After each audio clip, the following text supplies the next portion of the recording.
हरे कृष्ण गुरुमास, please accept my humble obeisances। गुरु शिष्य प्रभुपाद। सभी भक्तों को मेरा सादर प्रणाम है। और काफी लंबे समय बाद हमारे बीच पुनः हमारे वरिष्ठ गुरु भाइयों में से एक श्रीमान सच्चिदानंद प्रभु उपस्थित है। प्रभु जी आज का टॉक देंगे। अभी अभी आप सभी ने देखा होगा, कुछ दिनों पहले ही मायापुर में विशेष रिट्रीट का भी आयोजन किया गया था, जहाँ कई भक्त उपस्थित हुए थे।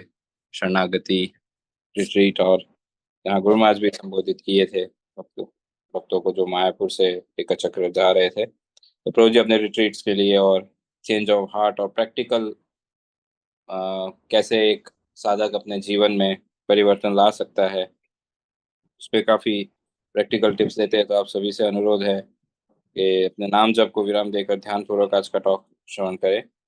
और गुरु महाराज अभी नागपुर पहुंचे, आप सभी ने देखा भी होगा, जूम पे दिखाया था कुछ समय पहले। तो प्रभु जी वहाँ वेलकम के लिए भी आए थे, और आज प्रभु जी का टॉक भी है, तो तुरंत प्रभु जी टॉक देने भी उपस्थित है।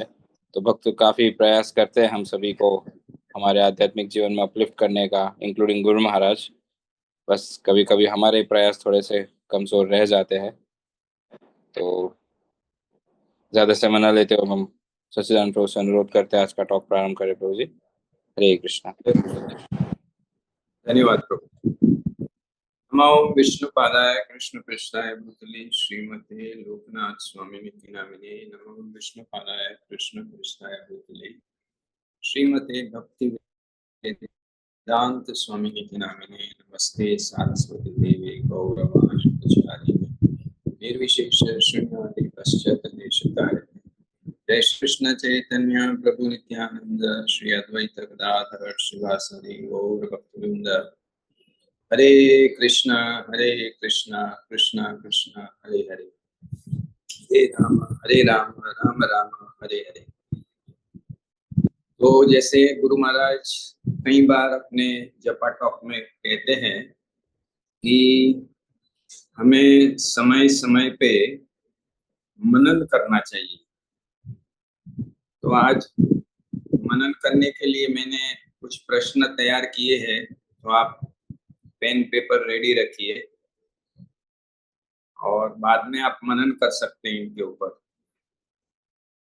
श्रवण बहुत ही महत्वपूर्ण है, लेकिन उसके बाद जो उपनिषद में विधि बताई है, श्रवण के बाद मनन करने की आवश्यकता है, जिसमें शिला प्रभुपाद जी कहते हैं कि try to understand the subject matter from all angles of vision. 360 degree दृष्टिकोण से विषय को समझने का प्रयास करना। और समझ आने के बाद, श्रवण के बाद मनन हो गया, फिर निधि ध्यासन है।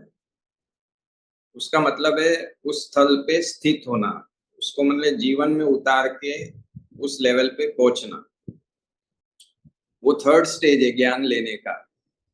और चौथा स्टेज है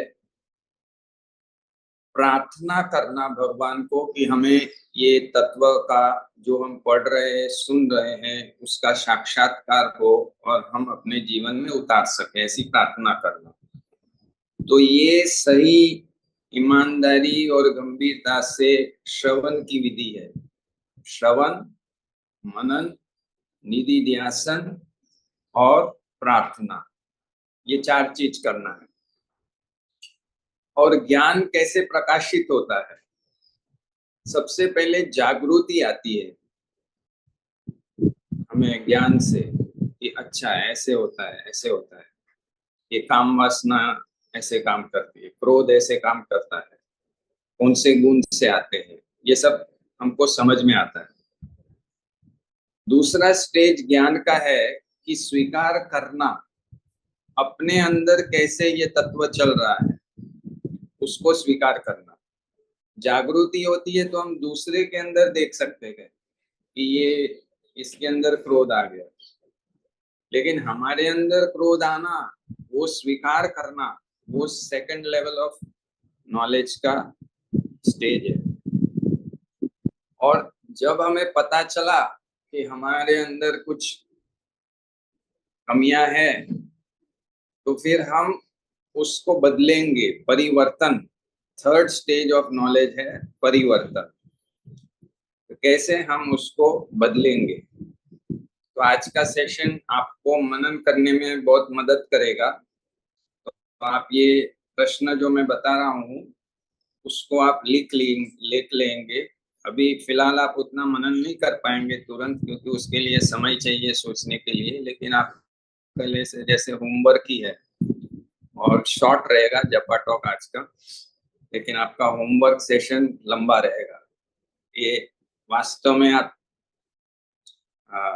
गंभीरता से ये मनन करेंगे तो आप इन्हीं प्रश्नों पे 2-3 घंटा आराम से स्पेंड कर लेंगे। तो खाली आपको मैं प्रश्न बता देता हूँ, उसके बाद में आपको समय निकाल के उसके ऊपर मनन करना होगा।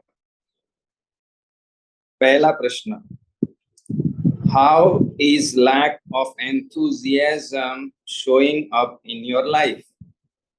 कैसे उत्साह का अभाव आपके जीवन में प्रकट हो रहा है ना। मंगला आरती में उत्साह कम होगा तो क्या होगा, आप समझ सकते हैं। प्रभुपाद की बुक्स को पढ़ने में उत्साह कम होगा तो क्या होगा, गुरु की आज्ञा का पालन करने में उत्साह कम हो गया। इस प्रकार से आपको देखना है कि कहाँ उत्साह में कमी है, क्योंकि उपदेश अमृता में सबसे पहला बताया है भक्ति में प्रगति करने के लिए उत्साह, निश्चय, धैर्य। तो कहाँ कहाँ पर उत्साह की कमी है आपके अंदर, जो आपको भक्ति में उतनी तीव्रता से आगे नहीं बढ़ने दे रहा है। ये पहला प्रश्न। दूसरा प्रश्न है, how is lack of humility showing up in your life? कैसे नम्रता का अभाव आपके जीवन में प्रकट हो रहा है? कैसे नम्रता का अभाव आपके जीवन में प्रकट हो रहा है? जैसे कभी कभी हम प्रणाम करने में आलस करते हैं, दूसरे लोगों को आदर करने में आलस करते हैं। तो वो क्या है, नम्रता। नम्रता का अभाव है। नम्रता होगी तो आप करेंगे। तो भगवान के पास भी हम बार बार मंदिर में जाते हैं तो फिर सोचते हैं अभी तो मैंने दंडवत लगा दिया, घड़ी घड़ी लगाने की क्या जरूरत है। लेकिन भगवान इतने महान है और हम इतने छोटे हैं, तो वहां पर नम्रता का अभाव आ गया। तो इस प्रकार से नम्रता कैसे, उसका अभाव कैसे आपके जीवन में प्रकट हो रहा है, वो सब आपको शांति से सोच के उसको लिखना है, ताकि आप उसको सुधार सकें। क्योंकि हम ऐसे ही अंधुनी भक्ति करते रहेंगे और सोचेंगे कि हम भगवत धाम जाएंगे, तो ये एक भ्रांत धारणा ही है। हमें सही तरीका से भक्ति का पालन करेंगे तभी हम ऊपर उठेंगे। और ये नम्रता तो महाप्रभु तो बता ही दिए है, त्रिनादपि सुनिचेन। तीसरा प्रश्न, how is lack of tolerance showing up in your life? सहनशीलता का अभाव कैसे प्रकट हो रहा है आपके जीवन में? सहनशीलता का अभाव कैसे प्रकट हो रहा है आपके जीवन में? मेरा तो प्रभु जी इतना ही लिमिट है, इससे ज्यादा मैं टॉलरेट नहीं कर पाऊंगा। हो सकता है कि आप एक आश्रम में है और वहाँ जो तपस्या की आवश्यकता है वो भी आप सहन नहीं कर पाते और फिर नीचे वाले आश्रम में चले जाते हैं। दुर्भाग्य से कलयुग में हम देखते हैं कि बहुत सारे सन्यासी वो अपना आश्रम छोड़ के फिर से गृहस्थी में आ जाते हैं, है ना। तो वहाँ वो सहन नहीं कर पाते। क्या नहीं सहन कर पाते? जो इंद्रियों के वेग है ना। तो क्या क्या हम सहन नहीं कर सकते हैं? कभी हम घर वाले को ही सही कर पाते हैं, कभी हमको सेवा दी है वो सहन नहीं कर पाते, कभी हम माला ही सहन नहीं कर पाते और छोड़ देते हैं। ऐसे अनेक रूप से कहाँ कहाँ सहनशीलता का अभाव हमारे अंदर प्रकट हो रहा है। चौथा, कैसे क्षमा करने का अभाव, how is non forgiveness showing up in your life, है ना। क्योंकि सहनशीलता और क्षमा साथ साथ में चलते हैं। तो कभी कभी हम टॉलरेट कर सकते हैं लेकिन क्षमा नहीं कर सकते। अंदर से हम वेट करते हैं, जब समय आएगा बेडू तो देख लेंगे, है कि नहीं। तो इसका मतलब है कि आपने क्षमा नहीं किया, सहन तो कर लिया, उस समय कुछ बोले नहीं, लेकिन अंदर से तो कहाँ कहाँ क्षमा का अभाव आपके जीवन में प्रकट हो रहा है। इसके बारे में आपको सोचना है, किसको आप क्षमा नहीं कर सकता आप पा रहे हैं। तो उसके लिए एक एक्सरसाइज भी कर सकते हैं कि किन किन के साथ जो आपका कुछ गलत हुआ है उनके बारे में आपके मन में हमेशा कुछ ना कुछ नेगेटिव विचारधारा बनी रहती है। आप उनको देखते हैं तो आपको अच्छा नहीं लगता है, कहाँ से ये टपक पड़ा, तो ऐसे विचार आते हैं। उसका मतलब वहां पर आपको उसको क्षमा करने की आवश्यकता है। तो इस प्रकार से ये बहुत बड़ा विषय है। और ये महाप्रभु ने बताया ना, तरोरपि सहिष्णुना, इसमें दोनों आ गया, सहनशीलता भी आ गया और क्षमा भी आ गया। नेक्स्ट है वो कि how is lack of respecting others showing up in your life. तो कैसे लोगों को आदर देना, अमानीन मान देना, सभी को मान देना, सामान्य जीव को भी मान देना, तो कैसे लोगों को मान देने का अभाव आपके अंदर प्रकट हो रहा है, कब कब प्रकट हो रहा है, ये आपको सोचना है। दूसरा है, ये और सूक्ष्म है, हाउ इज डिजायर फॉर प्रतिष्ठा showing up in your life. कैसे प्रतिष्ठित होने की जो इच्छा है वो प्रकट हो रही आपके जीवन में। जैसे आपने कुछ अच्छा किया तो फिर आप चाहते हैं कि आपकी तारीफ हो, या कभी कभी हम ऐसा लोगों के आगे बहुत अच्छा दिखने का प्रयास कर रहे हैं, we want to look good in front of others. तो वहां पर आपको सोचना है कि कहाँ कहाँ, क्योंकि हमारे आचार्य भक्ति सिद्धांत सरस्वती ठाकुर वो तो कहते हैं कि प्रतिष्ठा सुपरविष्टा, प्रतिष्ठा तो सुअर के मल के बराबर है। लेकिन ये बहुत ही सूक्ष्म है। शुरुआत में तो ऐसा लगता है कि मेरे अंदर तो कोई प्रतिष्ठा है ही नहीं, 20 साल के बाद पता है अरे यार इतना सारा प्रतिष्ठा है। ये इतना सूक्ष्म है क्योंकि सनातन गोस्वामी कहते हैं कि सारे अनर्थों का मूल है प्रतिष्ठा, प्रतिष्ठा से सारे अनर्थ आए।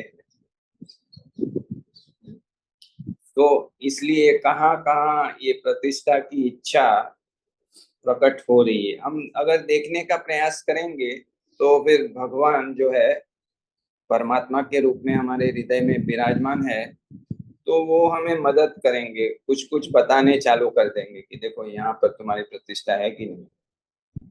जैसे हम लेक्चर देके आते हैं, फिर अगर किसी ने बोला नहीं कि अच्छा लेक्चर आपने नहीं, बहुत अच्छा लेक्चर दिया, ऐसा किसी ने बोला नहीं, तो फिर हम किसी को फोन करते हैं कि आज का लेक्चर प्रभु कैसे लगा। मैंने हम जब तक ये सुनेंगे नहीं कि तुम्हारा लेक्चर बहुत अच्छा था, हमको बेचैनी होती है। ये बेचैनी का कारण जो है वो है प्रतिष्ठा। नेक्स्ट है दया, how is lack of compassion showing up in your life. कैसे दया का अभाव आपके जीवन में प्रकट हो रहा है।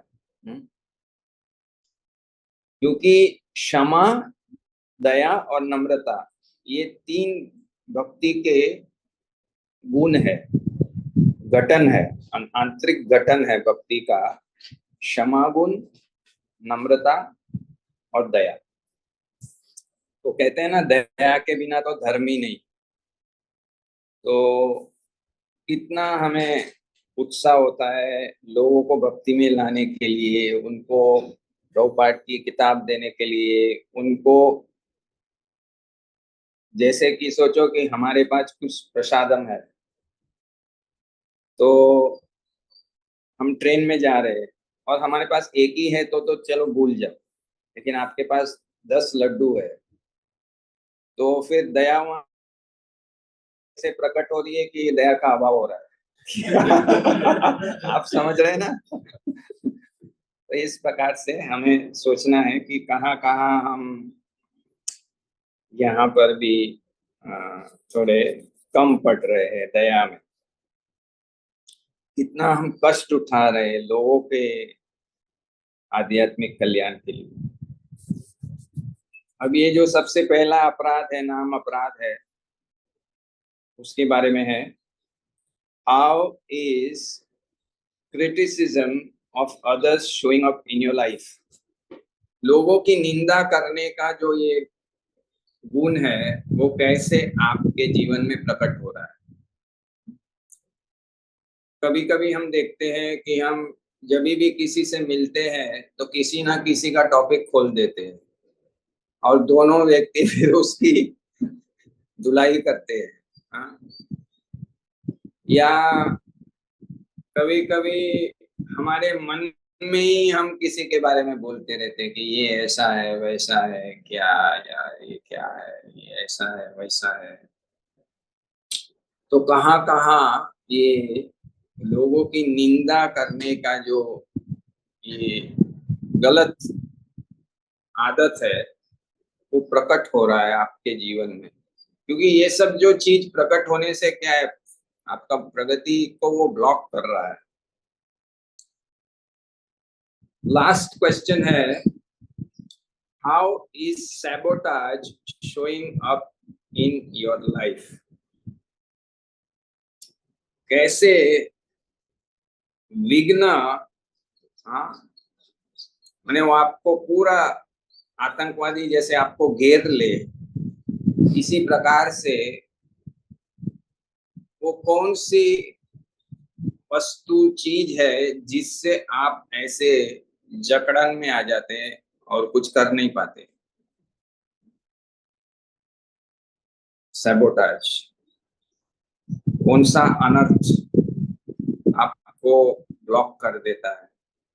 जैसे सोचो कि जप में, भागवतम क्लास में, रीडिंग सेशन में हमको निद्रा सैबोटाज कर देती है। हम पढ़ना चाहते हैं लेकिन नींद इतनी आती है हम पढ़ नहीं सकते। हम जप करना चाहते हैं लेकिन हम कर नहीं सकते। तो ये क्यों ऐसा हो रहा है, कहाँ से हो रहा है, किस वजह से जप में इतनी नींद आ रही है, क्या हम गलत कर रहे हैं जिससे वो भजन के समय नींद आ रही है। ये हमें ढूंढना है। क्या हम ज्यादा खाना खा रहे हैं, क्या हम कम सो रहे हैं, युक्त आहार विहार नहीं कर रहे हैं, क्या हम लोगों की निंदा अपराध इतने कर रहे हैं इसी की वजह से हमको उत्साह नहीं रहता है, क्या हम महात्म्य पढ़ ही नहीं रहे हैं नाम का, भागवत का, इसलिए वहां पर हमें फ्रेशनेस नहीं रहती है। और कोई भौतिक चीज होती है तो वहां सैबोटाज नहीं होता है, वहां तो जोश जवानी झूम निकला है, ऐसे हो जाता है, उत्साह रहता है। तो ये इस प्रकार से हाउ इज सैबोटाज, कैसे आप ग्रस्त हो रहे हैं, वो कहाँ कहाँ पर आपके जीवन में प्रकट हो रहे हैं। तो ये आपके लिए आज का होमवर्क है, क्योंकि इसमें सोचना पड़ता है, मनन में सोचना पड़ता है, और मनन करने के लिए एकांत का समय चाहिए, एकांत में जाना पड़ेगा। उस समय मोबाइल स्विच ऑफ करो, ये प्रश्न साथ में रखो, कोई आपको डिस्टर्ब ना करे 1 घंटे के लिए, और फिर आप इसको बैठ के सोचो कि इनमें से कौन सी कमियां आपको भक्ति में आगे बढ़ने से रोक रही है। ये तो आपका मनन हो जाएगा। फिर गुरु महाराज ने जो ये अनुगत्य सिस्टम की है, काउंसलिंग, तो अगर आपको उपाय समझ में नहीं आ रहा है तो फिर आपके काउंसलर के साथ बैठ के उसका उपाय ढूंढ के निधि ध्यासन होगा और फिर प्रार्थना करेंगे भगवान को कि ये जो कमियां हैं मेरे अंदर वो निकल जाए और मैं इसी जीवन में या कम से कम दो तीन जीवन में आपके पास आ जाओ। तो इस प्रकार से व्यक्ति को, प्रभुपाद जी ने अनेक बार बोला है, devotee has to be thoughtful. बिना सोचे हम अच्छे डिवोटी नहीं बन सकते, हमें सोचने की आवश्यकता है और सभी के पास सोचने का सामर्थ्य होता है। आजकल हम देखते हैं कि गांव के जो लोग होते हैं वो भी डबल सिम की बात करते हैं। ट्रेन में आते हैं माताएं गांव के, तो वो भी वो डबल सिम और वो यहाँ जाना वहां जाना, नेट को अच्छी तरह यूज करना सीख लेते हैं। तो जिस चीज में हमारा इंटरेस्ट होता है उसको सीखना आसान हो जाता है, और जिस चीज में हमें इंटरेस्ट नहीं है वो हम सीखेंगे ही नहीं और हमें वो सीखने में कठिनाई हो जाएगी। तो इसलिए हमें भक्ति में आगे बढ़ने के लिए ये मनन को गले लगाना पड़ेगा, क्योंकि शंकराचार्य कहते हैं कि श्रवण से मनन में 100 गुना लाभ है। लेकिन खाली मनन करने से काम नहीं बनेगा। मनन करने के बाद निधि ध्यासन करना है, उसको जीवन में उतारना है। उतारने से मनन से 100 गुना लाभ मिलेगा और जीवन में उतारने से श्रवण से 10,000 गुना लाभ मिल रहा है। आप सोचिए, श्रवण कर रहे हैं और आप उसको मनन नहीं कर रहे हैं और जीवन में उतार नहीं रहे, तो सोचो आपने 1 घंटा रीडिंग किया तो 1 घंटा रीडिंग का आपको लाभ हो गया। अगर आप उसको रीडिंग भी करते हैं 1 घंटा और 1 घंटा मनन करते हैं तो आपको 100 घंटा मनन का लाभ हुआ, 1 घंटा श्रवण का लाभ हुआ, 101 घंटा आपको लाभ हो गया श्रवण और मनन का। अगर आप उसके बाद 1 घंटा श्रवण करते हैं, 1 घंटा मनन करते हैं और 1 घंटा आप निधि ध्यासन करते हैं, उसको जीवन में उतारने का प्रयास करते हैं, तो आपको 10,101 घंटे का फायदा हो गया भक्ति करने का, साधना करने का।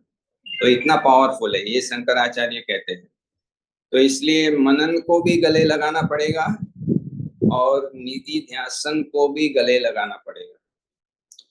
एक प्रणाली जो दिखी जा रही है वो ये है कि हम पढ़ते हैं, सुनते हैं और दूसरे को पढ़ाते हैं और सुनाते हैं, लेकिन खुद उसका मनन नहीं करते हैं, उतनी डेप्थ में समझ नहीं होती है और हम उसका पालन करने का प्रयास नहीं करते, केवल हम दूसरे को बताते रहते हैं। तो इससे डाइल्यूट हो रहा है। प्रभुपाद जी ने कहा था ना, बॉयल द मिल्क, डाइल्यूशन हो रहा है। तो हमें पालन करने के लिए भी उत्साह रखना चाहिए और फिर प्रार्थना, ताकि भगवान हमें जल्दी इसको जीवन में उतारने के लिए मदद करे। नहीं तो काय किस लिए, जैसे भगवत गीता तो आधा घंटे में ही संवाद हो गया अर्जुन और कृष्ण के बीच में, लेकिन वही सारे विषय बहुत विस्तारित रूप से कृष्ण भगवान ने उद्धव के साथ श्रीमद् भागवत के 11वें स्कंद में उद्धव गीता में इतनी डिटेल में उन्होंने सब कुछ बताया। क्यों बताया? वो खाली सुनने के लिए है नहीं, जीवन में उतारने के लिए है। भगवान जो भी उपदेश दे रहे हैं वो खाली सुनने के लिए नहीं है, वो आपको भक्त बनाने के लिए। तो भागवत पढ़ के हमें भी भागवत बनना है। हमारे अंदर सब धीरे धीरे ये सद्गुण आने चाहिए, भक्ति में प्रगति होनी चाहिए और सब कमियां दूर होनी चाहिए। तो इसलिए इतने सारे नीति नियम हैं। इसलिए प्रभुपाद जी ने व्याख्या की है भक्ति लता की, the methods, rules and regulations by which one is perfectly trained in devotional service constitutes Bhakti Lata Beach. जो तरीका भक्ति करने का, नीति नियम और परफेक्ट ट्रेनिंग, चार चीज हो गए, तरीका, नीति, नियम, परफेक्ट ट्रेनिंग। ये चार चीज करेंगे तो सही भक्ति लता वो प्रकट होगी और फिर लता पे फूल लगेंगे, फल लगेंगे। आधा बीज कभी अंकुरित नहीं होता है। इसलिए faith in the holy name and the process, implicit faith in the holy name and process, गाढ़ श्रद्धा हरिनाम में और हरिनाम लेने में, निरपराधे नाम लोए। तो ये करने से जो है वो हमारा अच्छी तरह से प्रगति होगा। तो आप लोग समय निकालना, उससे गुरु महाराज प्रसन्न होंगे और ये मनन करो, और फिर मनन करने के बाद आप उसको जीवन में उतारने का प्रयास करो, क्योंकि गुरु महाराज की आपसे 1000 या लाख गुना इच्छा है आपको भगवत धाम भेजने की। वैसे ही प्रभुपाद की इच्छा है, लेकिन उसके लिए लायक भी बनना पड़ेगा। इसलिए महाराज इतना हमें हर रोज संग भी देते हैं और इतनी सारी मेहनत कर रहे हैं। तो हमें भी सिंसियर और सीरियस बनना चाहिए भक्ति में आगे बढ़ने के लिए। बहुत बहुत धन्यवाद। हरे कृष्णा। श्रील प्रभुपाद की जय। गौर प्रेमानंद। बहुत बहुत धन्यवाद प्रभु जी। समय है तो क्या हम कुछ 2-3 प्रश्न ले सकते हैं? वैसे प्रश्न का स्कोप तो ज्यादा नहीं है, प्रभु जी ने ही प्रश्नों का क्वेश्चनर दे दिया है, तो अभी इसके जवाब हमें उनको होमवर्क करने दो।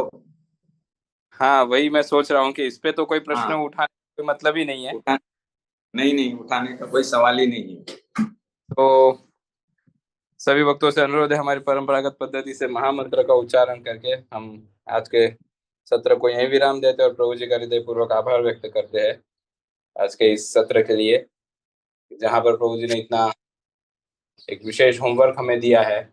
और सब भक्त अपने अपने हिसाब से अपनी टाइमलाइन भी डिसाइड करते हैं, ये नहीं कि अगले साल में करेंगे। जो प्राय गुरु महाराज एक बात कहते हैं कि कल ही कह रहे थे, if your permission prabhu ji, I just speak for a minute. Go ahead. कल गुरु महाराज कह रहे थे, दो बातें हैं कि श्रील प्रभुपाद कहे हैं और आचार्यों ने कहा है कि वास्तविक श्रवण के बाद शुरू होता है। तो गुरु महाराज कह रहे थे कि जब वे एक भागवतम क्लास सुन रहे थे, विदेश की बात है, तो उनके एक गुरु भाई ने कहा कि real Bhagavatam begins after Bhagavatam. तो कह रहे थे कि भागवतम क्लास के बाद सही भागवतम क्लास शुरू होता है। तो गुरु महाराज कल या परसों ही से शेयर कर रहे थे, तो इस कनेक्शन में था। तो गुरु महाराज वो गाय का उदाहरण भी दे रहे थे, जुगाली का, किस प्रकार से गाय पहले जब चरने जाती है तो केवल पेट और अपना शरीर भर लेती है, लेकिन फिर एक स्थान पे बैठ के उसे जब पुनः निकाल के उसे पुनः चबाती है, तब उस अन्न का रस बनता है और गाय का शरीर पुष्ट पुष्ट होता है। गुरु महाराज कह रहे थे जब वो खाती है उससे उसको कोई ताकत नहीं मिलती। तो उसी प्रकार एक साधक जब अपने जीवन में केवल श्रवण से कोई बात नहीं है, लेकिन श्रवण के बाद जो मनन होता है उससे हमारी स्पिरिचुअल स्ट्रेंथ बढ़ती है। तो गुरु महाराज ये कह रहे थे, मैंने सोचा ये इस टॉपिक से कनेक्टेड है या क्लोज टू द टॉपिक है, जो शेयर किया। Very good point. Thank you so much. Thank you प्रभु जी। तो आइए हम महामंत्र का उच्चारण करके प्रभु जी का हृदय पूर्वक आभार व्यक्त करते हैं। हरे कृष्णा कृष्ण कृष्ण हरे हरे, हरे राम राम राम हरे हरे। श्री हरिनाम प्रभु की जय। हरे कृष्ण महामंत्र की जय। श्रील प्रभुपाद की जय। परम पूज्य श्री लोकनाथ स्वामी गुरु महाराज की जय। वांछा कल्पतरुभ्यश्च कृपा सिंधुभ्य एव च पतितानां पावनेभ्यो वैष्णवेभ्यो नमो नमः। अनंत कोटि वैष्णव वृंद की जय।